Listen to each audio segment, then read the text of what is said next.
from hoopslounge.com. Today we're joined in the lounge by Mr. Justin Rowan, and we're talking about the Contenders and Pretenders. Last episode was about the Eastern Conference, so kind of threw an underhand softball to Justin because of his little hometown Cavs. Yeah. So now we actually have some tough work to do. We got to look at the Western Conference, where there's more than 2 or 3 good teams. So we got to look at the Contenders and Pretenders. Obviously, everyone's looking at the Spurs and those top names. Now, Justin, when we're looking at those teams, the obvious contenders are the ones that don't really need a ton to go right. They're going to be in the mix either way. Who do you really see out of that top mix of 2 or 3, or however you put it, who's the uncontested number 1? Well, I think you got 3 of the best coaches in the leagues with 3 stacked teams in Dallas, LA Clippers, and San Antonio Spurs. I think those teams are my 3 favorites to make the finals. Obviously, OKC's in there. They got a ton of talent, but those teams really beefed up this offseason. Well, except for the Spurs, but they're the Spurs, so they're going to be fine.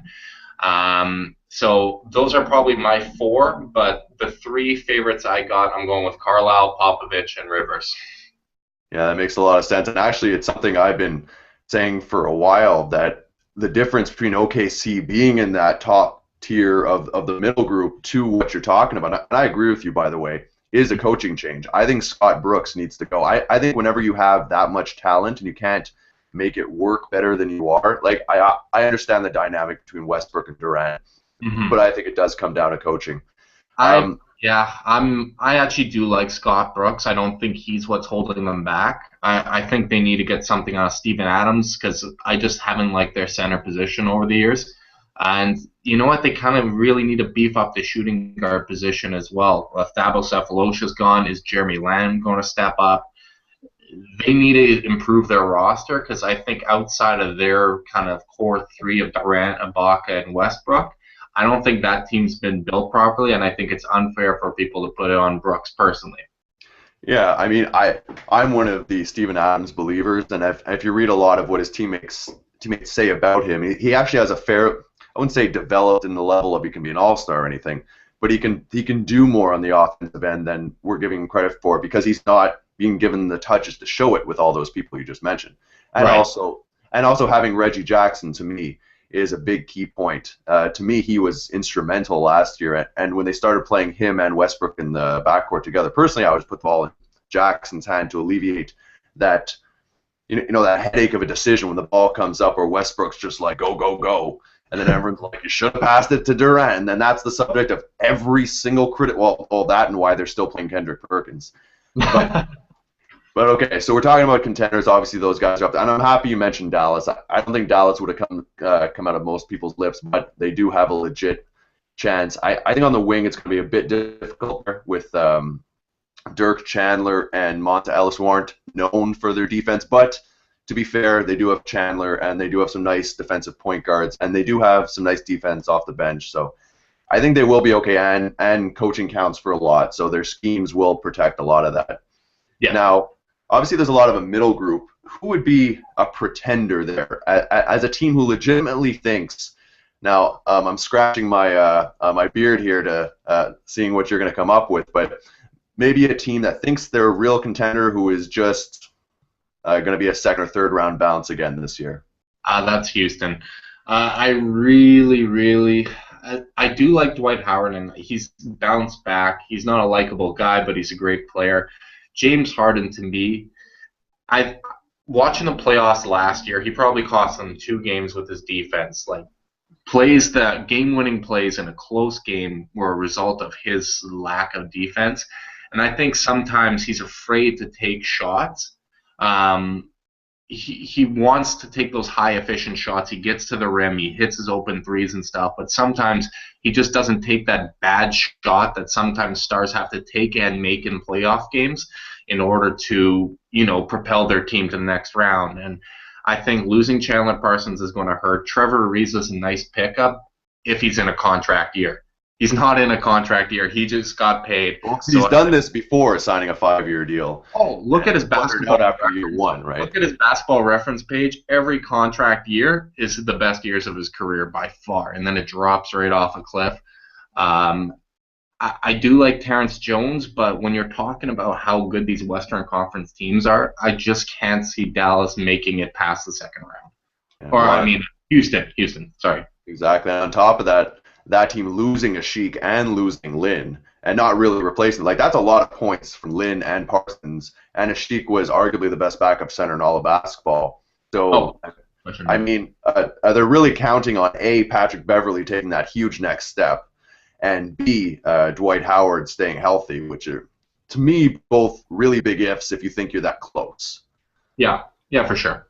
Okay, so when we're looking at the other guys, I mean, I've been talking off camera with a lot of friends, people who, and their favorite teams. There's a lot of guys who creep up in there. Now, I'll just bring it up before we started the show, the New Orleans Pelicans, and you're gonna laugh because and yes, I did the Ashik thing on purpose to translate into this, but you know, can you name a better defensive front court of Ashik and Anthony Davis at this point? You know, in the playoffs, they have the size, the athleticism.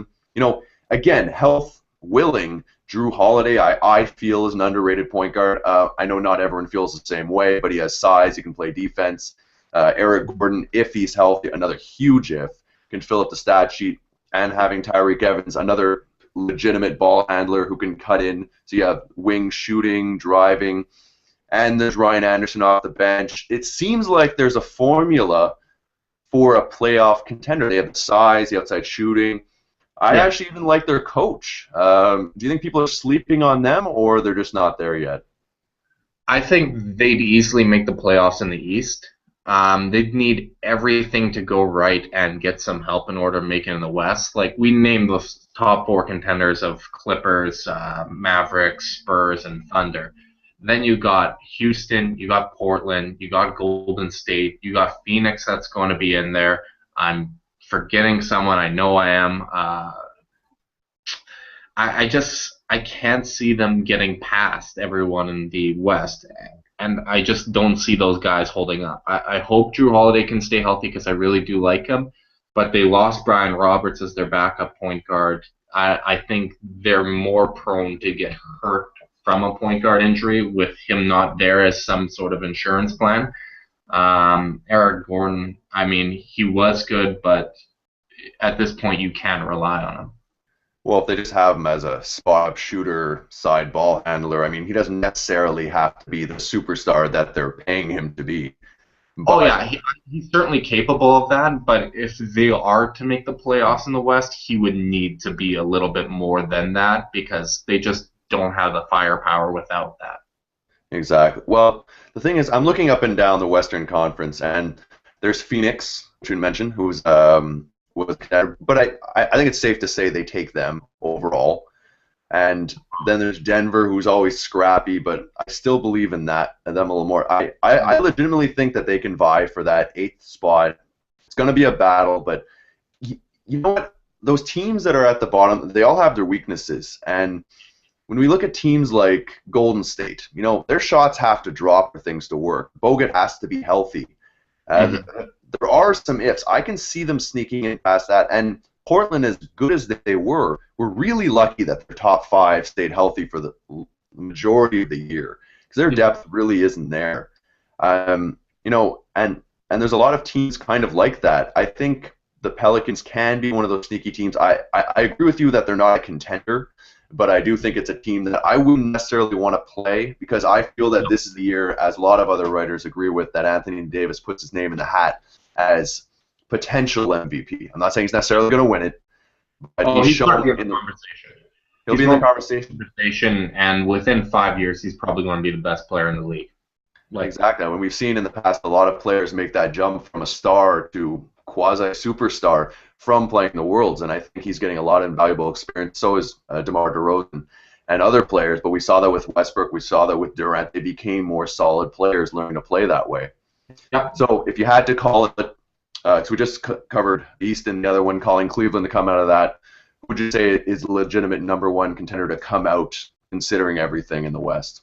I'm going with the Clippers. I think they stay healthy this year. You got Chris Paul, Blake Griffin's going to be in the MVP conversation. They beefed up their center position. I mean, you got DeAndre Jordan there, but they've never had anyone to back him up. Spencer Hawes is a great pickup for them. He's going to be able to space the floor. He's not a great defender, but he can block some shots. You got Matt Barnes, J.J. Redick, Jamal Crawford. That's just, in my opinion, it's the deepest team in the West. They got fantastic coaching. There's not going to be the Donald Sterling distraction this year in the playoffs. I think this is the year that they make it to the finals. I can't agree with you on this one. I think I can in principle because I understand what you're saying. There's just something about the Clippers that doesn't make sense to me. It says Clippers on the front of the jersey. That's what it is. Well, there's that, and at the end of the game, having DeAndre Jordan shooting free throws, I just see them losing some games to that. No, and Spencer Hawes. There you go. Yes, but if you're playing Spencer Hawes, what's stopping the other team from just going right up the gut of your defense? I mean, you have to choose at that point, and if it's a possession thing, and I understand Rivers is one of the best in the game, and he'll play that to the best of his ability. No one will really do it better, but I just think it still comes down to team. Like, I always think you have to have a starting five that can stay on no matter what the situation. Mm-hmm. And you know what? I'm actually going to think that this is.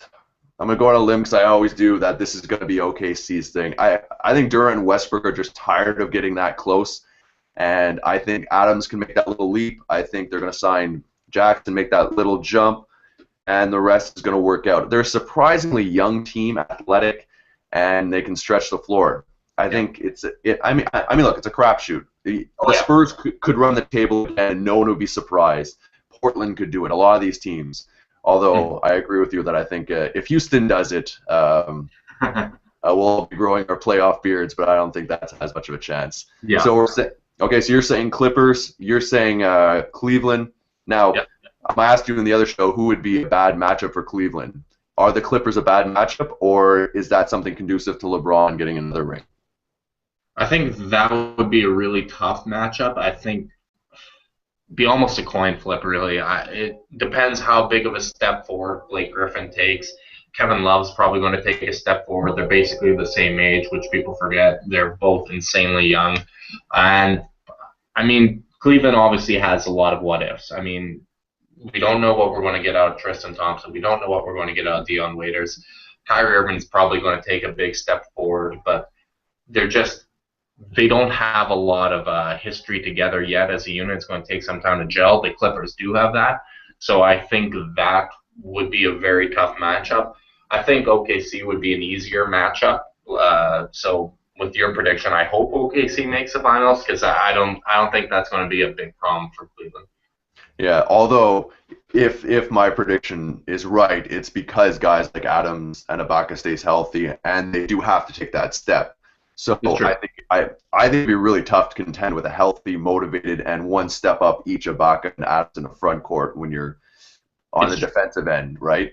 Odds are Steven Adams and Anderson Varejao are going to get into a fight in the first minute of every game, though. Yeah, that's going to be pretty entertaining, actually. But the thing is, if there's one guy who would be a great wrap-up of Kyrie Irving, it'd be Westbrook or even Reggie Jackson. Well, the thing is, Kyrie's had the biggest games of his career against OKC. He's almost never lost against them, and he usually gets like 35-plus points on Westbrook. He seems to love those kind of matchups with the spotlight on him. So as good as a defensive point guard as Westbrook is, it's going to be tough to contain Kyrie Irving this year without being able to send a double team. But you're not worried about being able to have Ibaka on Love the whole time. The ability, his closeouts are quick. He's almost the ultimate person to put on Love, and Love, having slimmed down, won't have that extra bulk to play against him. Although LeBron James does tend to have his way with Kevin Love, so it's true. It's a bit of a coin flip. So let's just say, because you're the guest, I'll give it to you. Your prediction comes through. Yeah. Clippers, Cleveland. Who's coming out with rings? My mind says Clippers in 7. My heart says Cavs. I think it'd be a fantastic series. Yeah, I think I don't think LeBron allows himself to make that move and lose Wiggins. Sorry about the jersey, by the way, and all that. That's still a nice jersey. Without winning, I think even if they don't make that step, I think Thompson's actually gonna have a surprisingly good contract year. Yeah. And I think Waiters, as much as he was having an ego before, or people perceived him, however you want to put it, he won't be allowed to have that with this group, and he'll understand that it's kind of like the Miami Mafia. If he wants to stick around, he has to play ball. So he Yeah. has to do those things that you brought up at the start that he's able to do, be a ball hawk, be a big, strong bully guard.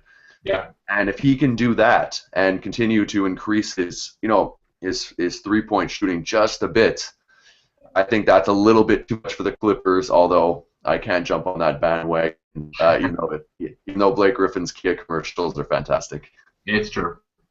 All right, guys, this has been the Western Conference Roundup, Contenders and Pretenders. My name is Phil Boileau. Guest, as always, Justin Rowan. We'll catch you next time in the lounge.